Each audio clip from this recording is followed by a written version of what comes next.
আমি অনুরোধ করব আমরা যেন নামের পিছনে না দৌড়াই, আমরা যেন কাম নিয়ে পড়ে থাকি। ধন্যবাদ মাননীয় স্পিকার, কোনো ভুল হলে আমাকে ক্ষমা করবেন। প্রিয় দেশ এগিয়ে যাক, বাংলাদেশকে নিয়ে আমরা এগিয়ে যাই, যুবকদের স্বপ্নের বাংলাদেশ উপহার দেই এবং আমরা অতীতের গ্লানি থেকে বের হয়ে আসি। আল্লাহ হাফিজ, বাংলাদেশ জিন্দাবাদ। আসসালামু আলাইকুম ওয়া রাহমাতুল্লাহ।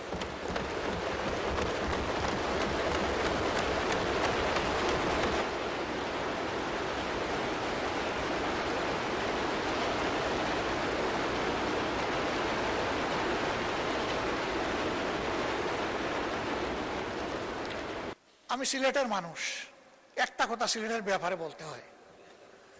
সিলেট, উনি আবার হাফ সিলেটি, কাজে এখানে আমরা 1.5 জন 1+0.5। ঢাকা সিলেট যে মহাসড়ক 6 লেনের কাজ শুরু হয়েছে ফ্যাসিস্ট সরকারের আমলে, কিন্তু এটা দেখে মনে হচ্ছে এটা বোধহয় আগ্রার তাজমহল জাতীয় কিছু হবে। কত বছর লাগবে আমরা জানি না। গুইসাপের মতো হাঁটি হাঁটি এটার কাজ চলছে। প্রধানমন্ত্রী নিজেও কিন্তু এটা এক্সপেরিয়েন্স করেছেন, তাকে ধন্যবাদ। কারণ ওই রাস্তা দিয়ে চলতে গেলে বঙ্গোপসাগরে যাওয়ার দরকার নাই, ঢেউ দেখতে গেলে ওখানেই যাওয়া যথেষ্ট। এর একটা অবসান চাইছিলেন বসে, আমি আপনার মাধ্যমে দৃষ্টি আকর্ষণ করলাম। যোগাযোগ মন্ত্রী মহোদয় আছেন, মন খারাপ করবেন না, আপনাকে সাহায্য করার জন্য বলেছি। দক্ষিণ পশ্চিমাঞ্চল যশোর, খুলনা এবং সাতক্ষীরা, এই 3টা জেলার বিস্তীর্ণ এলাকা ওয়াটার লকড হয়ে আছে দীর্ঘদিন ধরে, এর কোনো সমাধান নাই। ফলে কৃষক, কৃষি সবকিছু হুমকিতে পড়েছে, এমনকি শিল্পও হুমকিতে পড়েছে। আমি অনুরোধ করব অগ্রাধিকারের ভিত্তিতে এই বিষয়টার প্রতি নজর দিন। এবার মাননীয় স্পিকার, আপনি এখানে না থাকলেও আমি বলতাম, আপনি টাকার কারণে বলছি, আপনি মন খারাপ করবেন না, আপনি লজ্জা নেবেন না, আপনি ভাববেন না যে আমি আপনাকে খুশি করার জন্য বলছি। আমি আমার দায়বোধের জায়গা থেকে, দেশের ভালোবাসার জায়গা থেকে বলছি। ভোলা দেশের সর্বদক্ষিণের জেলা। এই জেলাটি অন্য কোনো জেলার সাথে স্থলভাগে সংযুক্ত নয়, এটাও একটা ওয়াটার লক জেলা, এটা বাংলাদেশের অংশ। তাদের অধিকার রয়েছে বাংলাদেশের অন্যান্য সকল জায়গার যোগাযোগ ব্যবস্থার যে সুবিধা তারা পেয়ে আসছেন, ভোলা এখন এটা পেতে চায়, এটা পাওয়া তাদের অধিকার। ভোলার এই সেতু শুধু ভোলাবাসীর কপাল পরিবর্তন করবে না, আল্লাহ তাআলা ভোলায় যে অপার সম্ভাবনা রেখেছেন, এই ভোলা গোটা বাংলাদেশের এক বিশাল অংশের চিত্র পরিবর্তন করে দিতে পারে। এই জন্য আমাদের নিয়ামতের খনি এই ভোলা যেন আর উপেক্ষিত না থাকে। এই ভোলার সেতুটা আসলেই এটি একটা সম্ভাবনার স্বপ্ন। এই সেতু বাস্তবায়ন হোক। আমার এই প্রস্তাবে সরকারি দল খুশি না, আমি কি করবো, আপনার দলই খুশি না। ওই তারা তো সেই রকম উষ্ণ অভিনন্দন জানালেন না। মাননীয় স্পিকার, আমি আরো আপনাকে আশ্বস্ত করছি, ভোলা আমার শ্বশুর বাড়ি নয়।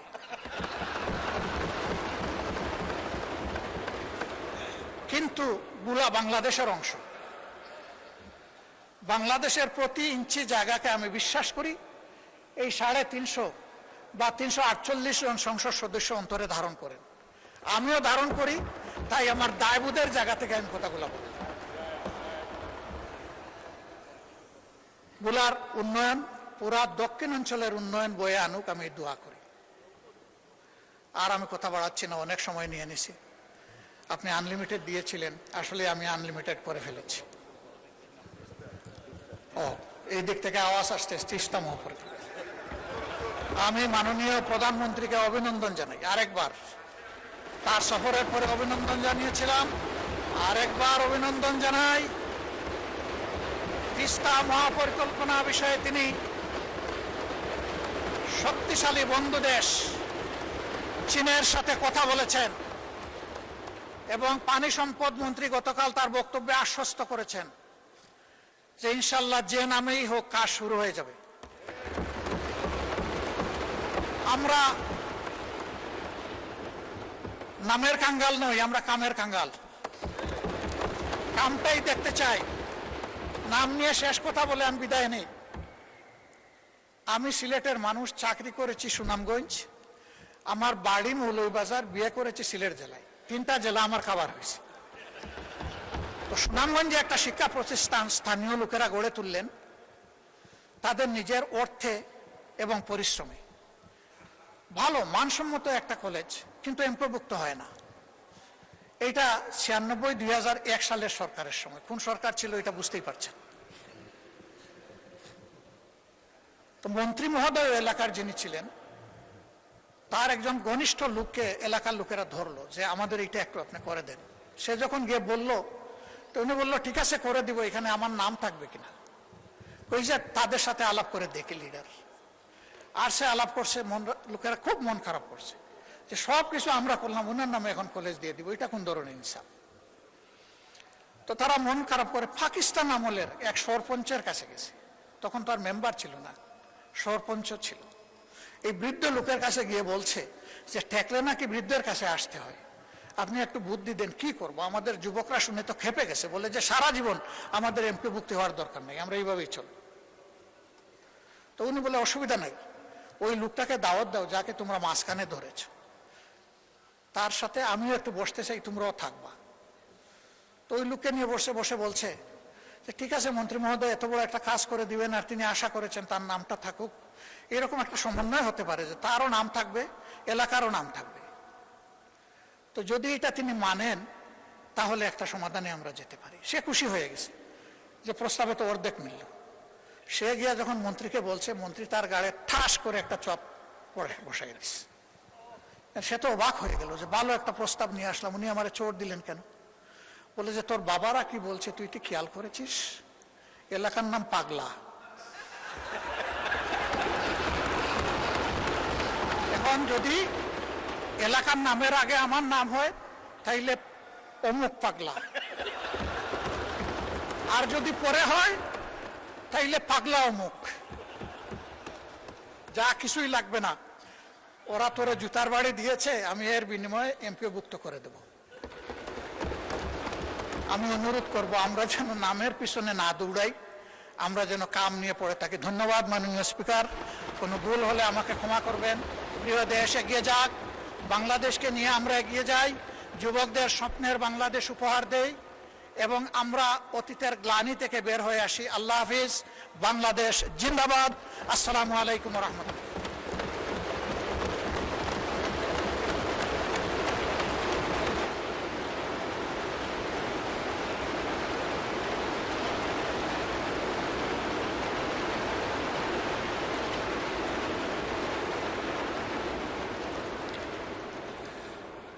মাননীয় সদস্যবৃন্দ,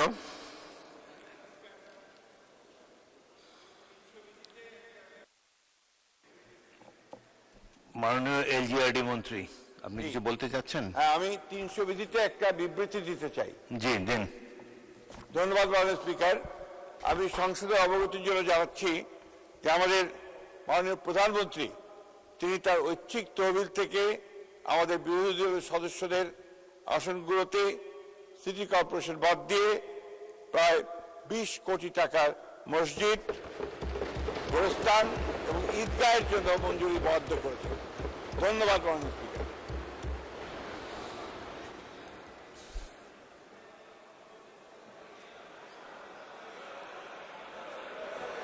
জনাব সাইফুল আলম, এখন বোধহয় না বললে ভালো, পরে আমরা শেষ করি, তারপরে একটু আগাই।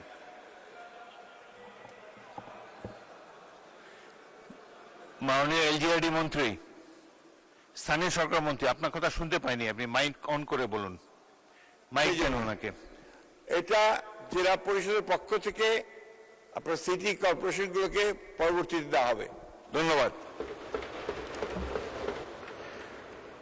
মাননীয় সদস্যবৃন্দ, 40 বছর আমিও এই সংসদে কাটিয়েছি, বিরোধী দলের সদস্য ছিলাম, একটি কানাকড়িও কোনোদিন পাইনি।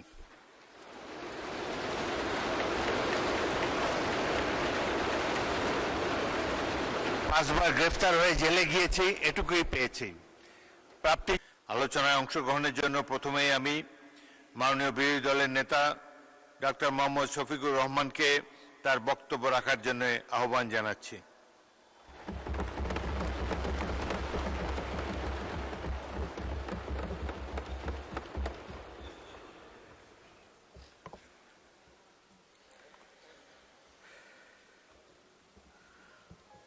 আসসালামু আলাইকুম রহমতুল্লাহ। নাহমাদুহু ওয়া নুসাল্লি আলা রাসূলিহিল কারীম ওয়া আলা আলিহি ওয়া সাহবিহি ওয়া আহলি বাইতি আজমাইন। আউযু বিল্লাহি মিনাশ শাইতানির রাজীম। রাব্বি ইশরাহ লি সাদরি ওয়া ইয়াসসির লি আমরি ওয়াহলুল উকদাতাম মিন লিসানি ইয়াফকাহু কওলি। قال النبي صلى الله عليه وسلم خير الناس من ينفع الناس أو كما قال عليه الصلاة والسلام। মাননীয় স্পিকার, আপনাকে ধন্যবাদ। বাজেট সেশনের শুরু থেকে এ পর্যন্ত যে সমস্ত সম্মানিত সদস্যবৃন্দ আলোচনায় অংশগ্রহণ করেছেন, আমি তাদের সকলকে অন্তরের অন্তঃস্থল থেকে ধন্যবাদ জ্ঞাপন করছি। সকলেই তাদের বিবেচনাবোধের জায়গা এবং জ্ঞান থেকে এই আলোচনায় অংশগ্রহণ করেছেন। আমি এই ধারণা পোষণ করতে চাই, দেশ, সমাজ, জাতি এবং দিনের কল্যাণেই তারা তাদের আলোচনা রেখেছেন। এটি ঠিক যে সকলের চিন্তাধারা একই ধরনের হবে না, সরকারি দলেও না, বিরোধী দলেও না। চিন্তা একই ধরনের হলে এত লোকের বক্তৃতার প্রয়োজন হতো না, এত সময় খরচ করতে হতো না। সবার পক্ষ থেকে দুই দিক থেকে একজন করে বক্তব্য রাখলেই বিষয়টা চুকে যেত।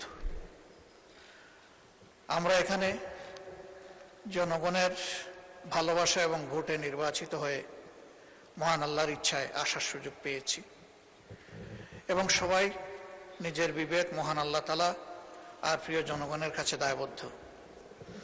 এই দায়বদ্ধতার জায়গা থেকেই আমরা আমাদের বক্তব্য রেখে থাকি। বাজেট সেশন বছরের সবচেয়ে গুরুত্বপূর্ণ সেশন। এর ভিত্তির উপর পুরা বছরটি কেমন যাবে তাই নির্ভরশীল। আমি বিশ্বাস করি সকল সদস্যই সেদিকে খেয়াল রেখে তারা বক্তব্য উপস্থাপন করেছেন।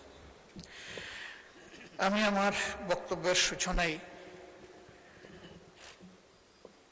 গভীর শ্রদ্ধা প্রদর্শন করছি এবং তাদের জন্য মাগফিরাত কামনা করছি। মরহুম প্রেসিডেন্ট জিয়াউর রহমান, আল্লাহ তাকে শহীদ হিসাবে কবুল করুন। মাওলানা আব্দুল হামিদ খান বাসানি, যার অসামান্য অবদান রয়েছে জাতির জন্য। জেনারেল আতাউল গনি উসমানী, যিনি মুক্তিযুদ্ধে সফল নেতৃত্ব দিয়েছেন। স্বাধীনতার পতাকা উত্তোলনকারী আসম আব্দুর রব, যিনি সাহসী যুবক হিসাবে সেদিন গর্জন করেছিলেন। সকল শহীদ এবং জীবিত মুক্তিযোদ্ধা, 90-এর গণ আন্দোলনের শহীদ, 28 অক্টোবরের শহীদ, পিলখানা হত্যাকাণ্ডের শহীদ, শাপলা চত্বরের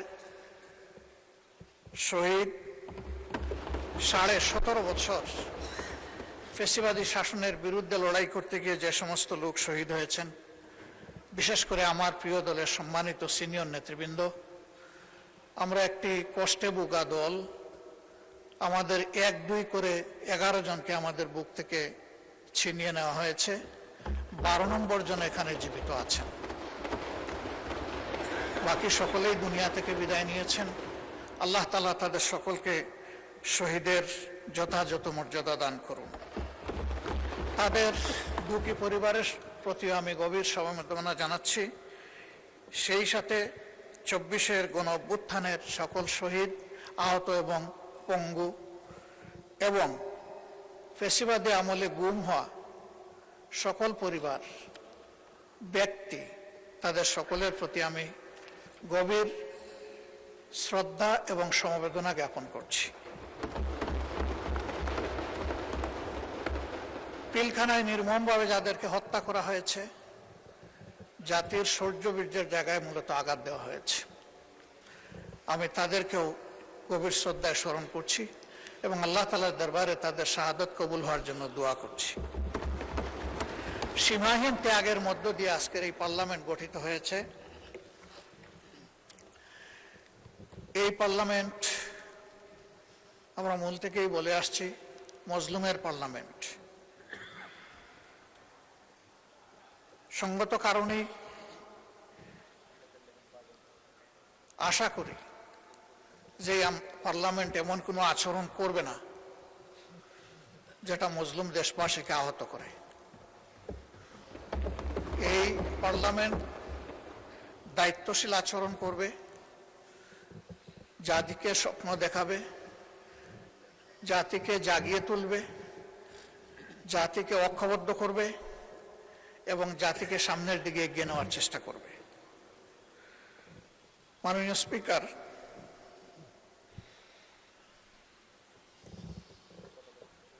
আমরা এই বাজেট অধিবেশনে বাজেট বড় না ছোট, বাস্তবায়নযোগ্য বা তার সামনে চ্যালেঞ্জ আছে, এর সংখ্যাতাত্ত্বিক অনেক বিশ্লেষণ আমরা করেছি।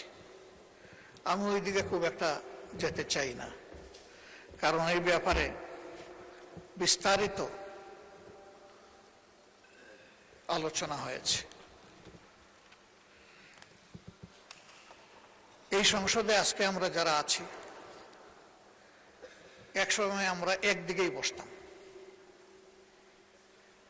বিশেষ করে 2001 থেকে 2006,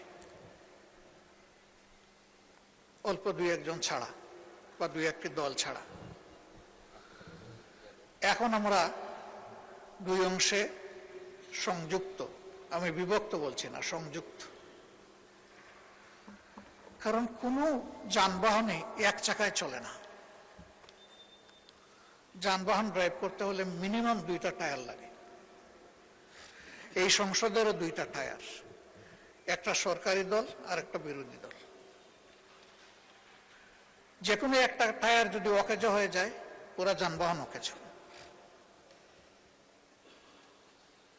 সুতরাং আমরা সবাই খেয়াল রাখবো এই টায়ার দুইটি যাতে সচল থাকে। এই টায়ারে আপনি পিন লাগাবেন, পেরেক মারবেন, তাহলে কিন্তু ওই টায়ারটা ফুটো হয়ে যাবে। ওইটা ফুটো হয়ে গেলে ওই টায়ারও চলবে না, যেটা অবশিষ্ট।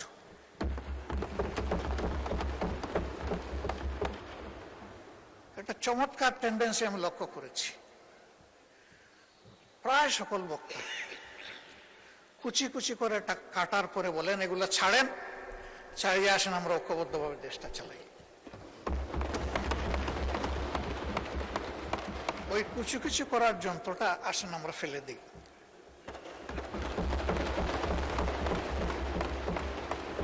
আমরা একটা বিউটিফুল ওয়ান্ডারফুল কম্বিনেশনে চলি। এর অর্থ এটি নয় যে সরকারি দলের যেটা অভিপ্রায়, বুঝে না বুঝে সেটাই হবে বিরোধী দলের অভিপ্রায়। আবার এর অর্থ এটিও নয় যে সরকারি দল সঙ্গত কোনো বিষয় নিয়ে সামনে আগালে বিরোধী দল বিরোধিতার খাতিরে শুধু বিরোধিতাই করে যাবে। এই দুইটার কোনোটাই না। সরকারি দলকেও বিরোধী দলকে সম্মান করার মানসিকতা থাকতে হবে, আর বিরোধী দলেরও সঙ্গত সকল ব্যাপারে সরকারকে সহযোগিতা করার মানসিকতা থাকতে হবে। এই কথাটি আমরা প্রথম দিনই বলে রেখেছি। মাননীয় স্পিকার, অতীত অভিজ্ঞতা আমার নেই, আপনার আছে। এখানে আরো কিছু কিছু সম্মানিত সদস্যের আছে, তবে আমরা বেশিরভাগ নবীন। নবীনদের অধিকার থাকে প্রবীণদের কাছ থেকে শিকার, কিন্তু আমরা মন্দতা শিখতে চাই না, আমরা শিখতে চাই ভালোটা। অতীতে এই সংসদে দাঁড়িয়ে ব্যক্তিকে তুষামত করার জন্য গান হয়েছে, কবিতা হয়েছে, স্বপ্নবিলাস হয়েছে। প্রিয় জনগণের ট্যাক্সের টাকা খরচ করে এই সংগঠনে, এই সংসদে এটা হওয়া উচিত নয়। এটা তুষামতের জায়গা নয়, এটা দায়িত্ব পালনের জায়গা, দায়িত্ব বুঝে নেওয়ার জায়গা, দায়িত্ব পালন করার জায়গা।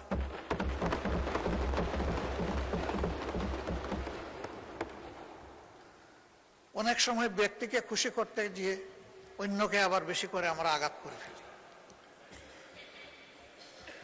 আমি প্রথম দিন আপনার মাধ্যমে অনুরোধ করেছিলাম অতীতের ব্যাড কালচারকে আমরা না বলি, বিশেষ করে এই সংসদে দাঁড়িয়ে চরিত্র হননের কোনো কাজ যেন না হয় এবং আপনি যেন এটা এলাও না করেন।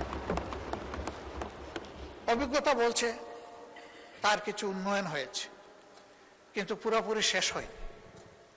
আমি আশা করব এরপরে আর এটা কন্টিনিউ করবে না। মাননীয় স্পিকার,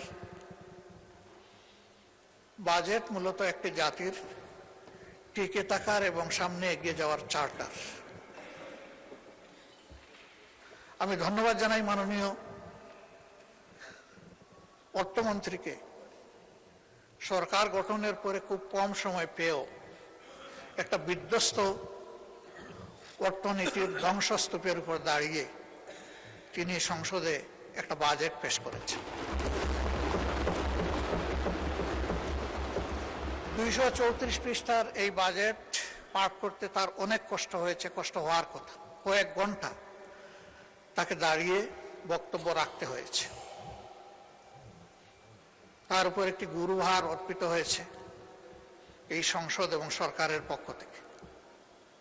আমি এও বিশ্বাস করি তিনি তার জ্ঞান মতো এই বাজেটকে সর্বোচ্চ চূড়ায় নিয়ে যাওয়ার, সুন্দর করার তিনি চেষ্টা করেছেন। কিন্তু তারপরেও তিনি এবং তার টিম ব্যক্তিগতভাবে মানুষ, সমষ্টিগতভাবে মানুষ। মানুষের কোনো প্রয়াস সম্পূর্ণভাবে ভুলের ঊর্ধ্বে হওয়ার প্রশ্নই ওঠে না। এর মধ্যে ত্রুটি এবং ঘাটতি থাকবে, এটাই স্বাভাবিক। এটা আমি করলেও থাকত। বিরোধী দলের কাজ হচ্ছে ওয়াচ ডগের কাজ করা। তারা তীক্ষ্ণ দৃষ্টিতে দেখবে এই বাজেটের মাধ্যমে জনকল্যাণের পরিবর্তে কোথাও জনগণের কোনো ক্ষতি হচ্ছে কিনা, এবং বিশেষ করে সমাজের ন্যায্যতার ভিত্তিতে যাদের পাওনা আছে তারা বঞ্চিত হচ্ছে কিনা, এবং কোনো জায়গায় জনগণের অর্থের অপচয়ের প্রস্তাবনা আছে কিনা, এই বিষয়গুলো দেখা মূলত বিরোধী দলের কাজ। সরকারি দলের বন্ধুরা বিরোধী দলের সমালোচনাকে কেউ কেউ ওয়েলকাম করেছেন, আমি তাদেরকে ধন্যবাদ জানাই। আবার কেউ কেউ বিরক্তি প্রকাশ করেছেন, আমি তাদেরকেও ধন্যবাদ জানাই। এইসব বৈচিত্র্য নিয়েই এই সংসদ, এ বৈচিত্র্য থাকুক। সরকারি দল বাজেটের প্রশংসা করতে থাকুক, বিরোধী দল হালকা প্রশংসার সাথে ভারী ওয়াচডগের কাজটাও করে যাক। তাহলে বাজেট সত্যিকার অর্থে পূর্ণতা পাবে এবং আমরা এটা আশা করতে চাই। বিরোধী দলের পক্ষ থেকে, এমনকি সরকারি দলের পক্ষ থেকেও কিছু কিছু বিষয়ে কিছু প্রস্তাবনা এসেছে এবং আমি বেশ কিছু প্রস্তাবনাকে একান্তভাবে যৌক্তিক মনে করি।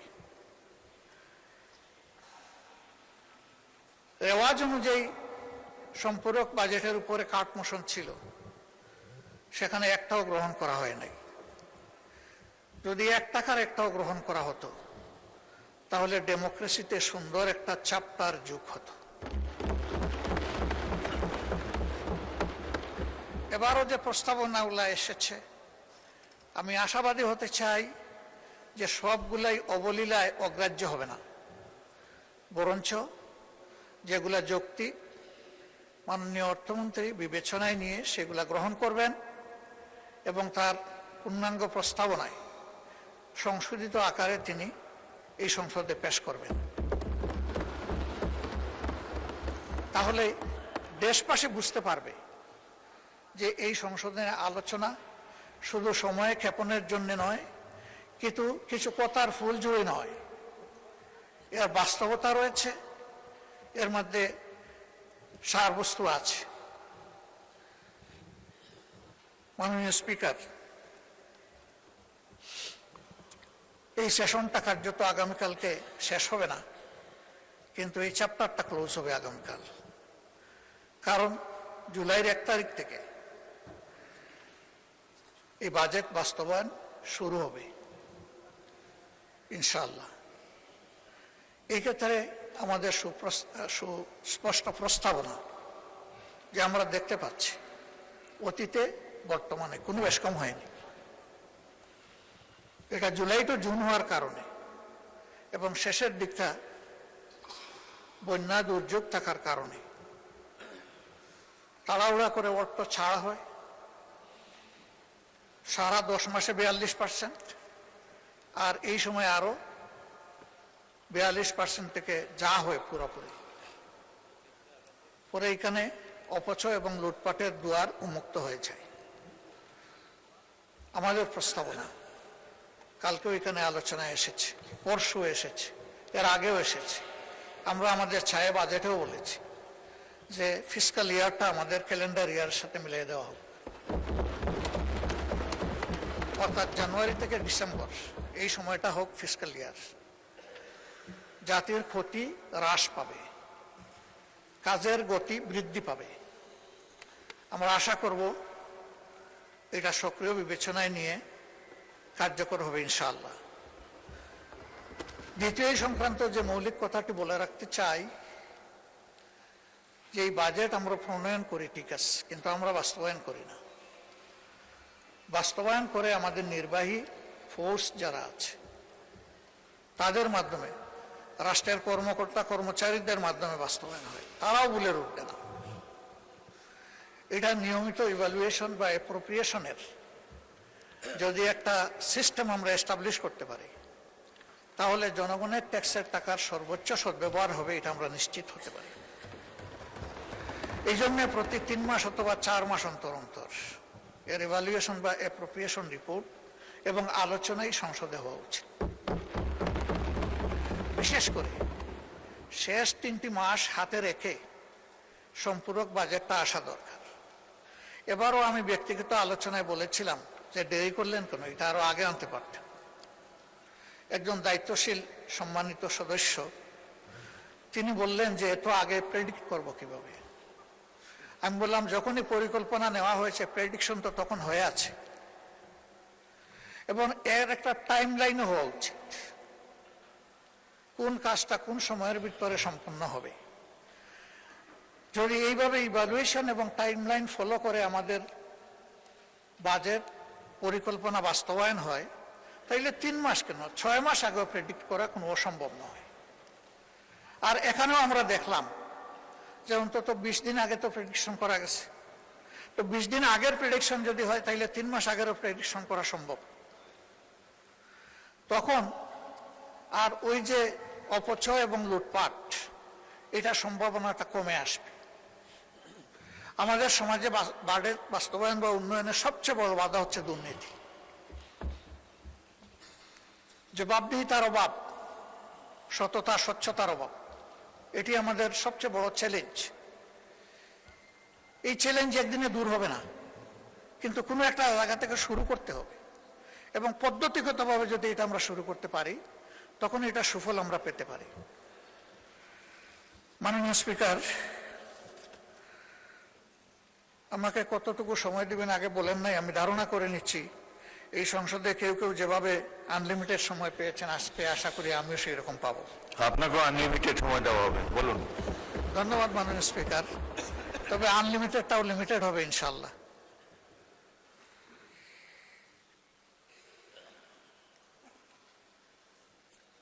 মাননীয় স্পিকার, আমি সব খাতওয়ারি বিষয়গুলো এখানে আনবো না। যে বিষয়গুলোকে আমি সবচেয়ে বেশি গুরুত্বপূর্ণ মনে করি সেই বিষয়গুলো এখানে আনতে চাই। বাজেট দেশের জনগণের জন্য, এখানে সকল জাতি গোষ্ঠী অঞ্চল সমন্বিত হবে, সম্পৃক্ত থাকবে। তবে একটা ইনসাফ ভিত্তিক বাজেট তখনই হবে যখন সমাজের পিছিয়ে পড়া অংশ এবং অঞ্চলকে অধিক গুরুত্ব দিয়ে বাজেটে সম্পৃক্ত করা হবে, এবং এই বাজেটের সুফল যখন সবাই পাবে, কেউ এর সুফল থেকে বঞ্চিত হবে না। এই বাজেটে আমরা লক্ষ্য করেছি তার ব্যতিক্রম আছে। সেই ব্যতিক্রমটা নিয়ে অনেকেই কথা বলেছেন, আমিও আবার কথা বলছি। শিক্ষা জাতির মেরুদণ্ড। আমাদের শিক্ষা ব্যবস্থা ভালো নেই। বিভিন্ন ধরনের অনিয়ম অপকর্মের কারণে এটা বিশ্বের মিনিমাম স্ট্যান্ডার্ড আমাদের দেশ মেনটেন করতে পারে না। 18 কোটি মানুষের দেশে এতগুলা পাবলিক বিশ্ববিদ্যালয়, এতগুলা প্রাইভেট বিশ্ববিদ্যালয়, কিন্তু বিশ্ব র্যাঙ্কিংকে গুরুত্বপূর্ণ জায়গায় আমরা এখনো জায়গা করে নিতে পারিনি, বরঞ্চ দিন দিন আমরা পিছিয়ে যাচ্ছি। এর মূল কারণ এই শিক্ষা প্রতিষ্ঠানগুলো নিয়ে আমাদের কোনো নির্দিষ্ট ভিশন নেই এবং সেই জায়গায় দক্ষতা বৃদ্ধির এবং দক্ষ লোকের সম্মান করার কোনো জায়গা নেই। বরাবরই রাজনৈতিক আনুগত্যকে প্রাধান্য দেওয়ার কারণে নিজেদের ইচ্ছা অনিচ্ছার লালন পালন করার কারণে আমাদের শিক্ষা পিছিয়ে যাচ্ছে। কোথায় গিয়ে ঠেকবে আল্লাহ ভালো জানে। থামাতে হবে, আর পিছনের দিকে যেতে দেওয়া যাবে না। এখন একটা জায়গা থেকে শুরু করে সামনে এগিয়ে যেতে হবে। সেই শিক্ষা আমাদের দেশে বহুমাত্রিক। এখানে সাধারণ শিক্ষা আছে, কেজি থেকে শুরু করে বিশ্ববিদ্যালয় পর্যন্ত। আবার এখানে মাদ্রাসা শিক্ষা আছে। মাদ্রাসায় আবার 2টি মৌলিক ধারা আছে, একটি আলিয়া মাদ্রাসা আর একটি কওমি মাদ্রাসা। আলিয়া মাদ্রাসা সরকারি কনসিডারেশনে যেটুকুই হোক আছে, কিন্তু বিশাল একটা অংশ কওমি মাদ্রাসা যারা, তাদের কোনো কনসিডারেশন এই বাজেটে নেই। অথচ সরকারের ট্রেজারিতে তারাও তো ট্যাক্স দিচ্ছে। প্রত্যেকটি নাগরিক কিন্তু পরোক্ষ এবং প্রত্যক্ষ কর পরিশোধ করে থাকে। তো তাদের তো হক আছে, তাহলে তারা কেন উপেক্ষিত হবে? হ্যাঁ, এখানে তাদের কিছু আশঙ্কা আছে। তাদের আশঙ্কা হলো সরকারি দান অনুদান সুবিধা যদি গ্রহণ করা হয়, তাহলে এই শিক্ষা ব্যবস্থার উপরেও সরকার ইচ্ছামতো নিয়ন্ত্রণ আরোপ করবে। তখন ইসলামী শিক্ষার মৌলিকত্ব ক্ষুণ্ণ হতে পারে। যদি তাদের সম্মিলিত যে সংস্থা আছে হায়াতুল উলিয়া, তাদের সাথে বসে তাদেরকে নিশ্চয়তা দেওয়া যায় যে আপনাদের পরামর্শ মোতাবেকই এগুলা পরিচালিত হবে, আমরা জোর করে কিছুই চাপাবো না। রাষ্ট্রের ট্রেজারিতে আপনাদের হক আছে, আপনাদের হক আপনাদের হাতে তুলে দেওয়া আমাদের দায়িত্ব। আমাদেরকে এই সুযোগ আপনারা সৃষ্টি করে দেন, তখন একটা রাস্তা বের হবে। আমি মনে করি তাদেরকে এই বাজেটে ইনক্লুড করা উচিত। এখন মেকানিজম কি হবে, সরকার এটা বের করে নেবে। এই ক্ষেত্রে যদি আমাদের কোনো সহযোগিতা লাগে, আমরা প্রস্তুত। আমাদের সহযোগিতা ছাড়াই যদি সরকার একা সমাধান করে বলে ধন্যবাদ দেব, অসুবিধা নেই, কাজটা হওয়া দরকার। এরপরে আমরা লক্ষ্য করলাম প্রাইমারি স্কুলের প্যারালাল সংখ্যায় যাই হোক, ইবতেদায়ী মাদ্রাসা আছে, সেই মাদ্রাসাগুলার কোনো অ্যাকোমোডেশন এখানে নাই, আমাদের বাজেটে নাই। তারাও শিক্ষায় কন্ট্রিবিউট করছে। আমি দাবি করব তাদেরকেও এর অন্তর্ভুক্ত করা। নন এমপিভুক্ত যে সমস্ত শিক্ষা প্রতিষ্ঠান আছে, ফ্যাসিস্ট আমলে বাস্তবতা থাকা সত্ত্বেও অনেক প্রতিষ্ঠান এমপিভুক্ত হয়নি। এটা ঠিক যে এই ধরনের বেশ কিছু প্রতিষ্ঠান থাকতেও পারে যাদের কোনো ন্যূনতম মান নেই, দেওয়ার মতো অবস্থা নেই। নিরপেক্ষভাবে নির্মোহভাবে মান যাচাই করে, লাইকিং ডিসলাইকিং এর ভিত্তিতে নয়, কোনো এলাকা বা অঞ্চল বেদে বৈষম্য নয়, একটা কমিটি বা কমিশন করে শিক্ষা মন্ত্রণালয়ের অধীনে যাচাই বাছাই করে যেগুলা এমপিভুক্ত হওয়া উচিত, তাদেরকে আর ঝুলিয়ে না রেখে তাদের উপর আর জুলুম অব্যাহত থাকুক, এটা আমরা চাই না। আমরা চাই যে এটার অবসান হোক, এটার সমাধান হোক। শিক্ষা জাতির প্রতি কোনো অনুগ্রহ নয়, একটি জাতির অধিকার। এই অধিকার দেওয়ার দায়িত্ব হলো রাষ্ট্র বা সরকারের। প্রত্যেক দেশে, উন্নত দেশেও শিক্ষার দুটি পথ রয়েছে, একটি সরকারি, একটি বেসরকারি। বেসরকারিতে তারা যাবে, সরকারির চাইতে যারা উন্নত শিক্ষা আছে বলে মনে করে, যাদের অর্থ আছে, অ্যাফোর্ডেবিলিটি আছে, তারা যাক, অসুবিধা নেই। কিন্তু যে জনগণ সরকারি শিক্ষাটা নিতে চায় তাদেরকে মানসম্মত শিক্ষা নিশ্চিত করা হচ্ছে সরকারের কাজ। এই ক্ষেত্রে অবশ্যই পুরা শিক্ষাটাই সরকারিকরণ হওয়ার দাবি রাখে। এই বিষয়টাও আমি সরকারকে বিবেচনায় নেওয়ার জন্য অনুরোধ করব। তবে হ্যাঁ, এবারকার বাজেটে এটা কতটুকু সম্ভব হবে এটা তারা বিবেচনা করে দেখবেন। 5 বছরের জন্যই পার্লামেন্ট এবং সরকার গঠিত হয়েছে। আমরা আশা করি যে 5 বছর এটা কন্টিনিউ করবে। এর একটা স্বল্প, মধ্য এবং দীর্ঘমেয়াদী পরিকল্পনা থাকা দরকার। জাতিকে আশ্বস্ত করা দরকার যে আমরা এইভাবে আগাতে চাচ্ছি। জাতির সামনে বিষয়টা স্পষ্ট করা দরকার। মাননীয় স্পিকার, শিক্ষায় অনগ্রসর একটা জনগোষ্ঠী আছে, তারা আমাদের অংশ, তারা এই দেশের নাগরিক। তাদের একটা অংশ বা বড় অংশ পাহাড় অঞ্চলে বসবাস করে। যোগাযোগে, স্বাস্থ্যসেবায়, শিক্ষায়, এই 3টা মৌলিক বিষয়ে তারা অনেক পিছিয়ে। এবং অনেক পিছিয়ে থাকার কারণেই পাহাড়ে অনবরত অস্থিরতা লেগেই আছে। তাদেরকে আস্থায় আনতে হবে, ন্যায্যতার ভিত্তিতে তাদের প্রাপ্য তাদের হাতে তুলে দিতে হবে, অতীতের বঞ্চনা সহ তাদের হাতে তুলে দিতে হবে। যদি এইভাবে তাদেরকে আমরা মূল ধারায় ফিরিয়ে আনতে পারি, আমরা আশা করি সেখানে দেশপ্রেমিক সেনাবাহিনীর আর কোনো সদস্যকে নিহত হতে হবে না। তারা তখন বিশ্বাস করতে শুরু করবে যে এই দেশ আমাদের সকলের, এই দেশকে বাঁচানোর দায়িত্ব, এগিয়ে নেওয়ার দায়িত্ব আমাদের সকলের। আমরা এই বিষয়েও আমি বিশেষভাবে দৃষ্টি আকর্ষণ করছি। বিশ্ববিদ্যালয়গুলো আমার প্রিয় দেশে কোনো মানে আসলো না, আসবে কিভাবে?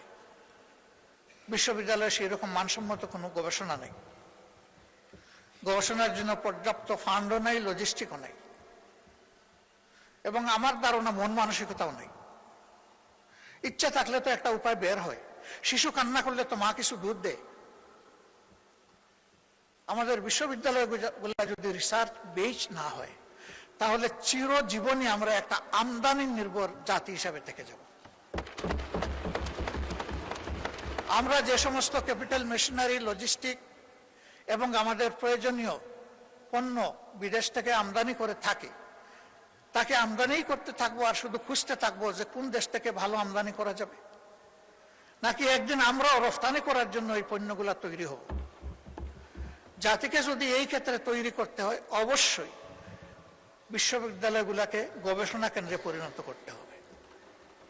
এবং আমি অনুরোধ করব, শিক্ষায় যে ফান্ড দিয়েছেন যদি আরো সম্ভব হয়, আরো ফান্ড দিয়ে, স্পেশাল অ্যালোকেশন দিয়ে অন্তত 5-7টা ইউনিভার্সিটিকে স্পেশালি ডেজিগনেট করা দরকার, স্পেশাল অ্যাসাইনমেন্ট দেওয়া দরকার যে আমাদের জাতি আপনাদের কাছ থেকে এটি চায়। এই বাজেটকে আমি বড় বলবো না, ছোটও বলবো না, মধ্যমও বলবো না। আমি বলবো জাতির প্রয়োজনে যা দরকার সেই রকম বাজেট নিতে হবে। আমি এটাও বিশ্বাস করি, রেভিনিউ আহরণে আমাদের যে আশঙ্কা, অতীত অভিজ্ঞতার আলোকে সরকার নিজে যদি সৎ হয় এবং সদিচ্ছা থাকে, তাহলে যে রেভিনিউ টার্গেট এখানে আমরা ফোকাস করেছি তার চাইতে বেশি রেভিনিউ আহরণ করা সম্ভব। তবে 3টা বিষয়ের দিকে খেয়াল রাখতে হবে। আমাদের দেশে যারা ইনকাম ট্যাক্স দিয়ে থাকেন, আয়কর দিয়ে থাকেন, তারা 3টা ট্যাক্স দেন। একটা হচ্ছে সরকারি ট্রেজারিতে জমা হয়, আরেকটা কিছু অসৎ লোকের পকেটে যায় যারা এই প্রক্রিয়ার সাথে জড়িত, আর আরেকটা চাঁদাবাজদের পকেটে যায়। এরকম যারা আয় করেন তাদেরকে যদি নিশ্চয়তা দেওয়া হয় ট্যাক্স শুধু একটাই হবে, দ্বিতীয়টা আর তৃতীয়টা থাকবে না, তাহলে আমি বিশ্বাস করি স্বপ্রণোদিত হয়ে এই সমস্ত ব্যবসায়ীরা আরো বেশি ট্যাক্স দিতে তারা আগ্রহী হবে। সেই সাথে এই ব্যবসায়ীরা যখন দেখবেন যে তাদের ব্যবসা যদি কখনো ঝুঁকিতে পড়ে, তখন সরকার এবং দেশ এসে তাদের পাশে দাঁড়ায়। এই আস্থা যদি তাদের মধ্যে তৈরি হয় যে ট্যাক্স শুধু ওয়ান ওয়ে টানেল নয়, এটা টু ওয়ে টানেল, আমি দিব আর বিপদে পড়লেও আমি পাবো, সেই রকম আস্থার পরিবেশ যদি সৃষ্টি করা যায়, সকল দেশের ব্যবসায়ীরা, উন্নত দেশের ব্যবসায়ীরা যেভাবে এই ট্যাক্স দিয়ে থাকেন, আমাদের ব্যবসায়ীরাও সেটা দিবেন বলে আমি বিশ্বাস করি। তাদের যাদের সাথেই কথা হয়েছে তারা বলেছে যে আপনারা কাট মোশন করে ওই দুইটা ছাঁটাই করে দেন, 2 নম্বর আর 3 নম্বর, দেখবেন আমরা ট্যাক্স দেই কিনা। ব্যবসায়ীদের মধ্যে সকলের উদ্দেশ্য সমান নয়, এর মধ্যে বেশিরভাগ ব্যবসায়ী সৎ, তারা সততার সাথে বাঁচতে চান, কিন্তু তাদেরকে বাধ্য করা হয় অসৎ হতে। আর কিছু আছে মজ্জাগতভাবে অসৎ, ওরা সব সময় সব জায়গায় লুণ্ঠন এবং ডাকাতির মানসিকতা নিয়েই তারা থাকে। এদের সংখ্যা বেশি নয়, তাদের নামের তালিকাও দীর্ঘ নয়, কিন্তু এই 5-7 জনের হাতেই গত 15টা বছর দেশ লুণ্ঠিত হয়েছে। আমরা বিস্মিত, এদেরকে আমরা সবাই চিনি, কিন্তু তাদের সাথে আমরা কেউ কেউ আবার গলাগলিও করি। আজকে বাজেট ঘাটতি খুব বেশি নয়, আমরা সবাই বলছি আমাদের 28 লক্ষ কোটি টাকা 15.5 বছরে বিদেশে লন্ডার করা হয়েছে, পাচার করা হয়েছে। সেই পাচার করা অর্থ কিভাবে ফিরিয়ে আনা হবে, এই বাজেটে তার কোনো গাইডলাইন নাই, কোনো প্রস্তাবনা নাই। ওই পাচারকৃত অর্থের 9 ভাগের 1 ভাগ 26-27 অর্থ বছরে যদি আমরা ফিরিয়ে আনতে পারি, যদি সেই উদ্যোগ নেওয়া হয়, তাহলে আমাদের কোনো বাজেট ঘাটতি থাকবে না। এ টাকা আমাদের, এ টাকা জনগণের। এই টাকা ডাকাতি, চুরি করে, লুণ্ঠন করে নিয়ে যাওয়া হয়েছে। জনগণের সম্পদ জনগণকে ফিরিয়ে দিতে হবে, আর সম্পদের সাথে কালপ্রিটদেরকে ফিরিয়ে আনতে হবে। শুধু সম্পদ আসলো, কালপ্রিটরা থেকে গেল, তাহলে কিন্তু সঠিক শিক্ষা হবে না। ওদেরকেও ফিরিয়ে এনে শাস্তির মুখোমুখি করতে হবে, তাহলে বাকি আর কেউ কালো হাত জনগণের সম্পদের দিকে বাড়ানোর আর সাহস করবে না। আর এই বিষয়টা যদি উপেক্ষা করা হয়, তাহলে আগামীতে এর চাইতে বড় ডাকাত তৈরি হবে, এবং এরা ধরে নেবে যে এই নিয়ে মিডিয়ায়, সংসদে একটু চিল্লাচিল্লি হবে, কথাবার্তা হবে, তারপরে সব মালিশ, আর কিছুই থাকবে না। এখানে আমরা দৃশ্যমান কার্যকর পদক্ষেপ দেখতে চাই।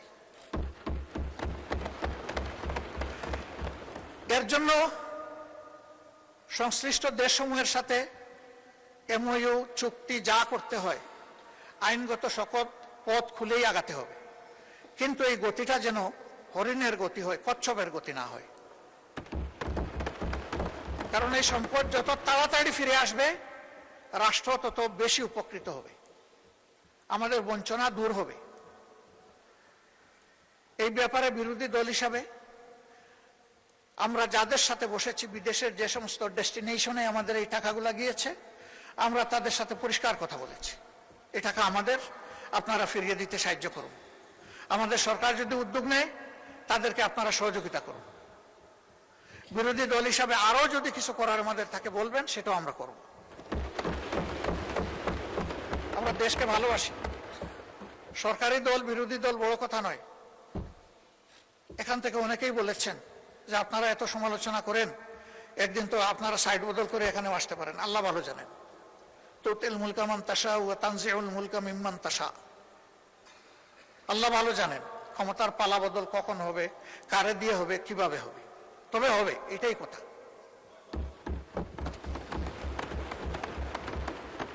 মাননীয় স্পিকার, এরপরে যে বিষয়টার উপর আমি গুরুত্ব দিতে চাই, এটি হচ্ছে আমাদের স্বাস্থ্য খাত। একটি জাতিকে এগিয়ে নিতে হলে শিক্ষার পরেই স্বাস্থ্যের জায়গা। আমাদের স্বাস্থ্য খুবই খারাপ।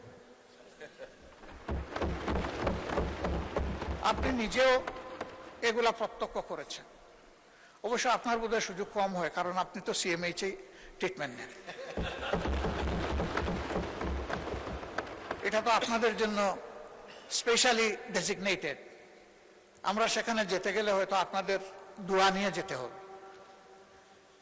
কিন্তু আমাদের দেশে পল্লী স্বাস্থ্য কেন্দ্র থেকে শুরু করে মেডিকেল বিশ্ববিদ্যালয় পর্যন্ত সর্বত্র একই চিত্র।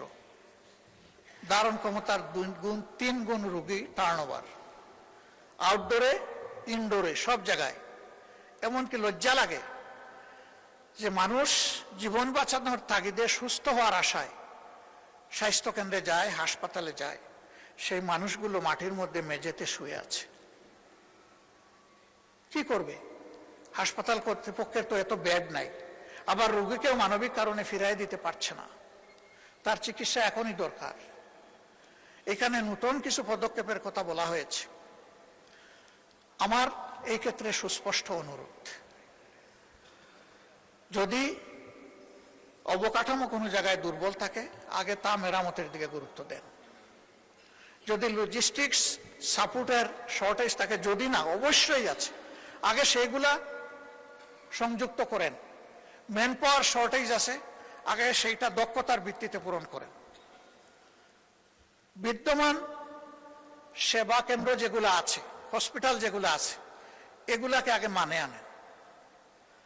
আমি চিকিৎসা শাস্ত্রের একজন ক্ষুদ্র ছাত্র, বেশি দিন এই শাস্ত্রের সাথে থাকতে পারিনি। রাজনীতির ময়দানে চলে এসেছি, অল্প দিন সরকারি চাকরি করেছি। তারপরেও যা দেখি সমাজের একজন সাধারণ নাগরিক হিসেবে, আমাদের স্বাস্থ্য সেবার উন্নয়নের জন্য আমাদের কোনো ভীষণ আমার কাছে ধরা পড়ে না। আমাদের চিকিৎসক যারা আছেন ম্যাক্সিমাম ক্ষেত্রে কপি অ্যান্ড পেস্ট। আমরা বিদেশকে নকল করি, আমরা নিজেরা কোনো প্রযুক্তি উদ্ভাবন করি না। একই ক্রাইসিস এখানে, অথচ এটি হচ্ছে একটা শতভাগ ক্লিনিক্যাল ওরিয়েন্টেড শিক্ষা। এখানে বই মূল বিষয় নয়, এখানে পেশেন্ট মূল বিষয়। এই নিয়ে আমাদের কোনো ভীষণ আমার কাছে মনে হয় না। আমরা জোড়াতালি দিয়ে চলছি। এই স্বাস্থ্য ব্যবস্থাকে একটা ভিশনারি স্বাস্থ্য ব্যবস্থায় নিতে হবে এবং এটি সম্ভব। আমাদের মধ্যে প্রতিভার কোনো অভাব নেই, পরিবেশের অভাব। এই পরিবেশটা নিশ্চিত করা হোক, আমি দোয়া করি এবং আহ্বান জানাই। এখানে আবার আর একটা বৈষম্য আছে। আমাদের কিছু রেগুলেটরি সংস্থা আছে স্বাস্থ্যে, তারা ইন্সপেকশনে যান, ইভালুয়েশন করেন, খুব গুরুত্ব দিয়ে খুঁটে খুঁটে প্রাইভেট প্রতিষ্ঠানগুলোকে ধরেন। কিন্তু সরকারি প্রতিষ্ঠানগুলোও ওই রকম ইন্সপেকশন করা, ইভালুয়েট করা তাদের একই দায়িত্ব। সেখানে তারা এটা করেন না। সেখানে মহাপাপ করেও সবাই বহাল তবিয়তে থাকে। সেখানে কোনো ধরনের অ্যাকশন নেওয়া হয় না। এটা এখন নতুন না, ওই চলে আসতেছে ধারাবাহিক। ইনসাফ হচ্ছে। অপরাধ যেখানে, অপরাধ কন্ট্রোল করার দায়িত্ব সরকারের, সেখানে সমানভাবে দুইটাকে ট্রিট করতে হবে। এই দেশে সরকারি শিক্ষা ব্যবস্থায় বিদেশ থেকে ছাত্রছাত্রী আসার তেমন সুযোগ নেই, সার্কের একটু সুযোগ ছাড়া, এটাও খুব সীমিত। কিন্তু বেসরকারি মেডিকেল কলেজগুলোতে বিপুল সংখ্যক বিদেশি ছাত্রছাত্রী এখানে আসে। এর মাধ্যমে দেশের স্বাস্থ্য শিক্ষাকে যেমন এগিয়ে নেওয়ার সুযোগ রয়েছে, ঠিক তেমনিভাবে প্রচুর পরিমাণ রিমিটেন্স আর্ন করারও আমাদের সুযোগ রয়েছে। অতএব সমান তালে এই দুইটাকে যেন সার্ভিলেন্সে রাখা হয়, সেটাই হচ্ছে আমার দাবি। সম্প্রতি 8 দিন হসপিটাল নিয়ে এখানে কথা হয়েছে, অনেক কথা। আমি ওই সমস্ত তর্কে যাচ্ছি না, শুধু মানবিক একটা দল বিষয় সরকারকে বিবেচনায় নেওয়ার জন্য অনুরোধ করব। এই মেডিকেল কলেজটা, হাসপাতালটা একটা মেডিকেল কলেজের হাসপাতাল। এটার সাথে প্রায় 750 স্টুডেন্টের, মেডিকেল স্টুডেন্টের সম্পর্ক এবং প্রায় সমপরিমাণ নার্সের সম্পর্ক। এরা বই পড়ে ডাক্তার হতে পারবে না এবং কেবল বই পড়ে নার্সও হতে পারবে না। এদের রুগী লাগবে, হাসপাতাল লাগবে। তাদের কোনো বিকল্প অ্যারেঞ্জমেন্ট না করে এই হাসপাতাল যদি বন্ধ রাখা হয়, তাহলে এই ছাত্র ছাত্রীদের ক্যারিয়ারের দায়িত্ব কে নেবে? অনুরূপভাবে বিদেশ থেকে পরবর্তীতে এই সমস্ত শিক্ষা প্রতিষ্ঠানে আর কোনো ছাত্রছাত্রী ভর্তি হওয়ার কোনো আগ্রহ রাখবে না, বলবে মাঝপথে আমরা ব্ল্যাক আউট হয়ে যাব। এই সিদ্ধান্তহীন, অস্থিতিশীল ও অনিশ্চিত গন্তব্যে আমরা যাব না। তাতে কি দেশের লাভ হবে? এখানে যারা কর্মকর্তা কর্মচারী আছে, যারা মালিক পক্ষ আছেন, সংগঠিত গঠনের জন্য আমরা সকলেই খুবই অনুতপ্ত, আমরা শোকাহত। সঠিক তদন্তের মাধ্যমে কারো দোষ প্রমাণিত হলে তার বিচার হোক, শাস্তি হোক, আমাদের কোনো আপত্তি নেই। কিন্তু প্রতিষ্ঠানের প্রয়োজনীয় সংস্কার যেটা দরকার, সময় বেঁধে দিয়ে সেটা করে এই হসপিটাল অতি সত্বর খুলে না দিলে এই সমস্ত জিনিস হুমকিতে পড়বে। এটা ঠিক, হয়তোবা তাদের কোনো দুর্বলতার কারণে এই ঘটনা ঘটেছে, কিন্তু এটাও ঠিক যে এখান থেকে লক্ষ লক্ষ মানুষ সেবা পেয়েছে এবং তারা এমন কিছু সেবা রেভিনিউ এখানে দিতে পেরেছে। আমিও একটা প্রাইভেট প্রতিষ্ঠানের সাথে জড়িত, আমি বলছি আমিও এটা দিতে পারিনি, এর ধারে কাছেও আমি দিতে পারিনি। তাদের ভালোকেও অ্যাপ্রিসিয়েশন দেওয়া হোক, আর তাদের কোনো অপরাধ থাকলে সেটাকেও বিবেচনায় নেওয়া হোক, কিন্তু আমাদের পদক্ষেপটা হোক মানবিক এবং যৌক্তিক। আমি বিশেষ করে মেডিকেল স্টুডেন্ট এবং নার্সদের তাদের একাডেমিক ক্যারিয়ার এবং জীবন বাঁচানোর জন্য আমি সরকারকে এ বিষয়টা গুরুত্ব দিয়ে বিবেচনা করার জন্য অনুরোধ করব। মাননীয় স্পিকার, সময় তো আমি বেশি নিয়ে ফেলছি, আর অল্প সময়ে আমি শেষ করব ইনশাআল্লাহ। প্রবাসীরা আমাদের সমাজের অংশ। এই প্রবাসীদের নিয়ে এখানে আমরা 1.5 ঘন্টা আলোচনা করেছি। সরকারি দল, বিরোধী দল, খুবই প্লিজেন্ট আলোচনায় আমরা অংশগ্রহণ করেছি, কিন্তু এই বাজেটে প্রবাসীদেরকে আস্থায় আনার, সম্মানিত করার বিশেষ কোনো উদ্যোগ আমার কাছে আমি লক্ষ্য করিনি। সেই আলোচনায় আমরা একটা প্রস্তাব দিয়েছিলাম যে প্রবাসীরা সরকারি দলের নয়, বিরোধী দলের নয়, তারা বাংলাদেশের।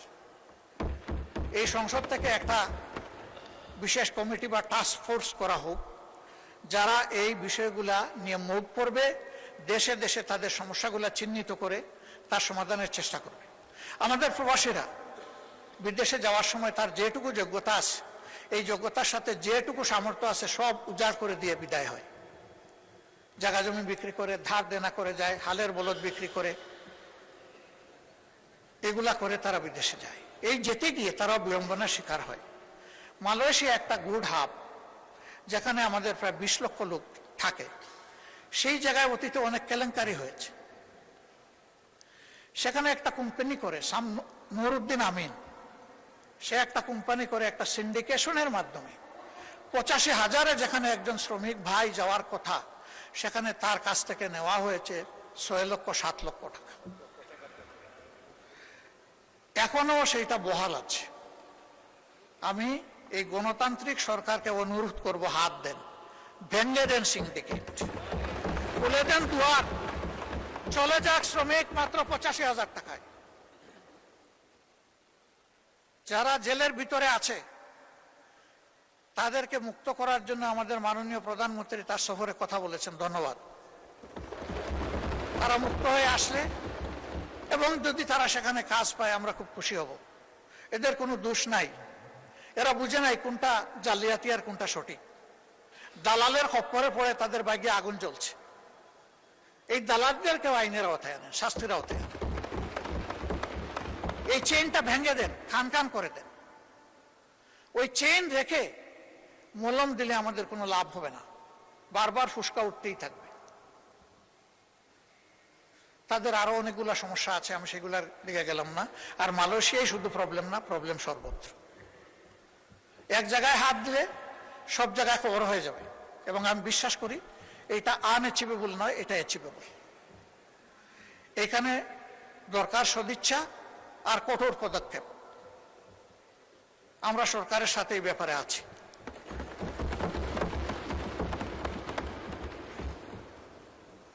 এই প্রবাসীরা আমাদের সম্পদ, তাদেরকে যেন আমরা যথাযথ সম্মান করতে পারি। আমি আবারও বলবো, গত সেশনে এই সেশনে যে ফ্রুটফুল ডিসকাশন হয়েছে এর ভিত্তিতে কিছু একটা করেন, তাদের আস্থা ফিরে আসুক। যদি আমরা স্বচ্ছতা মেনটেন করতে পারি, আমাদের প্রবাসী ফ্লো আবার বেড়ে যাবে, অনেক বেড়ে যাবে। আর না হয় মালয়েশিয়ার মতো বারবার বাধাগ্রস্ত হবে, এই খুলবে এই বন্ধ হবে, দরজা খুলবে জানালা বন্ধ হবে, জানালা খুলবে দরজা বন্ধ হয়ে যাবে। এই বিপদ থেকে বের হয়ে আসা দরকার। মাননীয় স্পিকার, এখানে এই বাজেটে আমাদের 71-এর মুক্তিযুদ্ধে যারা অংশগ্রহণ করেছেন তাদের পূর্বের ভাতাটা বহাল রাখা হয়েছে, খেতাবপ্রাপ্ত মুক্তিযোদ্ধাদের ভাতা কিছুটা বৃদ্ধি করা হয়েছে। আমি অনুরোধ করব সকলেরটা বৃদ্ধি করে দেন। প্রয়োজন সবার আছে, খেতাব যারা পেয়েছেন তাদেরকে তো জাতি আলাদা সম্মান করে, কিন্তু প্রয়োজনটা আছে সবার। এই জন্য সবাইকে এই জায়গায় সম্মানের জায়গায় আমরা নিয়ে আসি। গত 17.5 বছরে যত মানুষ জুলুমের শিকার হয়েছে, এমনকি 28 অক্টোবর থেকে, 28 অক্টোবর শুধু জামাতের লোকেরা নিহত হয় নাই, একদিনে 34 জন মানুষ বিরোধী দলের নিহত হয়েছিল, তার মধ্যে 14 জন জামাত ইসলামের, 20 জন বিএনপির। পল্টনের ঘটনাটা ছিল সবচাইতে লোমহর্ষক, হৃদয় বিদারক, অমানবিক, পাশবিক। এই জন্য এইটা রেকর্ডে গিয়েছে। তাদেরকেও এই মজলুমের তালিকায় এনে 17.5 বছরে যারা খুন এবং গুমের শিকার হয়েছেন তাদের সকলকে বিবেচনায় আনা দরকার। জুলাই আন্দোলনে জুলাই যোদ্ধাদের যে সম্মান দেখানো হয়েছে, বিগত সরকার এটা দেখিয়েছে। আমি অনুরোধ করব এটাকে আরো আপফোল্ড করার জন্য। এই সরকার যেন আরো নতুন কিছু ভালো যোগ করে এখানে, তাহলে এই দেশের মায়েদের গর্মে বেশি বেশি করে বীর জন্ম নেবে ইনশাআল্লাহ। যখন বীর মাতারা দেখবেন তাদের সন্তানদেরকে সম্মান করা হচ্ছে, তখন এই দেশ বীরের দেশে পরিণত হবে। এর সর্বশেষ ভিকটিম হচ্ছে শরীফ ওসমান হাদি। আল্লাহর দরবারে তারও শাহাদত কামনা করছে। এই সবগুলার শুধু সামাজিক মূল্যায়ন নয়, বিচারিক মূল্যায়ন হতে হবে। সব কালপিটদের কেসে যত বড় যত উঁচু মাপের হোক তাদেরকে বিচারের আওতায় আনতে হবে। কিন্তু সরকারের এই 4 মাসে একটা গণতান্ত্রিক সরকার প্রতিষ্ঠিত হওয়ার পর বিচারের যে গতি এই সমস্ত ক্ষতিগ্রস্ত ব্যক্তি এবং পরিবার আশা করেছিল সেটা আমরা দেখতে পাচ্ছি না। আমরা দৃশ্যমান অগ্রগতি দেখতে চাই এই বিচারে, এবং আমি বিশ্বাস করি আমাদের নেতৃবৃন্দ নিহত হয়েছেন বেশি, কিন্তু জনশক্তি কর্মী তো নিহত হয়েছে বিএনপিরই বেশি। দল হিসাবে আপনাদের একটা দায়িত্ব আছে নিজ সহকর্মীদের উপর ইনসাফ করার, সরকার হিসাবে দায়িত্ব আছে সারা দেশবাসী মজলুমদের উপর ইনসাফ করার। সেই ইনসাফটা আপনারা নিশ্চিত করেন। আমরা ইনসাফের কিছু তারতম্য দেখছি, সহযোগিতার জন্য দৃষ্টি আকর্ষণ করছি। প্রথম দিকেই সরকারের পক্ষ থেকে কিছু অনুদান দেওয়া হয়েছে 2টা ঈদে। একেবারে শেষ মুহূর্তে সময়ের কিয়ামত সময় গিয়ে আমাদেরকে বলা হয়েছে আপনাদের জন্য আছে, এ কাজটা করবেন না। সব জায়গায় সমাহারে দিবেন এবং একই সাথে সরকারি দল বিরোধী দল সবাইকে অবহিত করবেন। এটাকে তো আমরা খাবো না। হ্যাঁ, আমাদের দলের একজনের ব্যাপারে গতকালকে এখানে এক ভাই দাঁড়িয়ে কথা বলেছেন, আমরা তার ব্যাপারে দৃষ্টি দিয়েছি। এটা আমিও যদি হই তা আমাকেও আপনারা নিন্দা করবেন, অসুবিধা নেই। কিন্তু জনগণের হক শুধু আমরা বিরোধী দলের এমপি এই কারণে যেন নষ্ট না হয়। প্রসঙ্গত বলতে চাই, প্রথম অধিবেশনের শেষ বক্তব্যে মাননীয় প্রধানমন্ত্রীর আগে আমি একটু কথা বলার সুযোগ পেয়েছিলাম। যে এলাকার মানুষ আমাকে নির্বাচিত করে এখানে পাঠিয়েছে, মিরপুর কাফরুলের ঢাকা 15 আসনের মানুষ, তাদের কিছু সুখ দুঃখের কথা বলেছিলাম। মাননীয় প্রধানমন্ত্রী সদয় হয়ে আমাকে তার বক্তব্যে বলেছিলেন যে আপনার ওই বিষয়গুলো আমাকে আপনি দিয়ে সহযোগিতা করুন, তথ্য দিয়ে। আমি 4 দিনের মাথায় সেটা তার দপ্তর এবং সংশ্লিষ্ট দপ্তরগুলোতে পৌঁছেছি।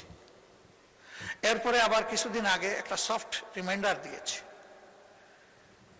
হয়তো অনেক কাজের ভিড়ে চাপে তিনি এদিকে খেয়াল দিতে পারেননি, কিন্তু আমি যে একটা ভুল করে ফেলেছি, আপনার এই আশ্বাসের পরে আমি যে এলাকার জনগণকে বলেছি যে মাননীয় প্রধানমন্ত্রী এটার দায়িত্ব নিয়েছেন, আপনারা আশ্বস্ত থাকুন।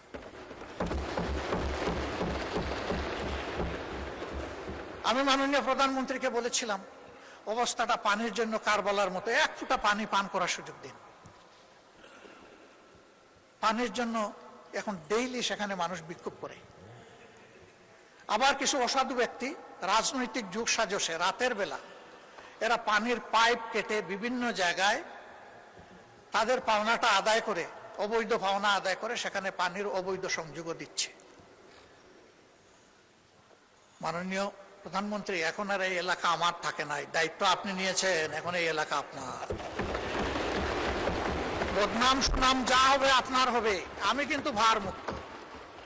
আমি বলে দিয়েছি যে উনি দায়িত্ব নিয়েছেন, এখন আপনি কি করবেন সেটা আপনার ব্যাপার। আমি শুধু স্মরণ করাই দিলাম, এই একটি এলাকায় যদি প্রধানমন্ত্রীর কাছ থেকে বিরোধী দলের একজন ক্ষুদ্র সদস্য হিসাবে আমি ইনসাফ না পেয়ে থাকি, তাহলে সারা বাংলাদেশে বিরোধী দলের সদস্যরা কি পাচ্ছেন সেটা তো আমার আশা। তবে ধন্যবাদ জানাই মাননীয় স্থানীয় সরকার মন্ত্রীকে, তিনি সর্বশেষ একটা চিঠি এটাও কিয়ামতের আগে দিয়েছেন যে সকলের জন্য সমান, এই আপনাদের এলাকার অ্যালটমেন্ট আপনি যখনই দেন আপনাকে বিশেষ ধন্যবাদ, সমানভাবে দেওয়ার কারণে এই সাম্যতাটাই চাচ্ছি, এইটাই মেনটেইন হোক সর্বক্ষেত্রে। মাননীয় স্পিকার,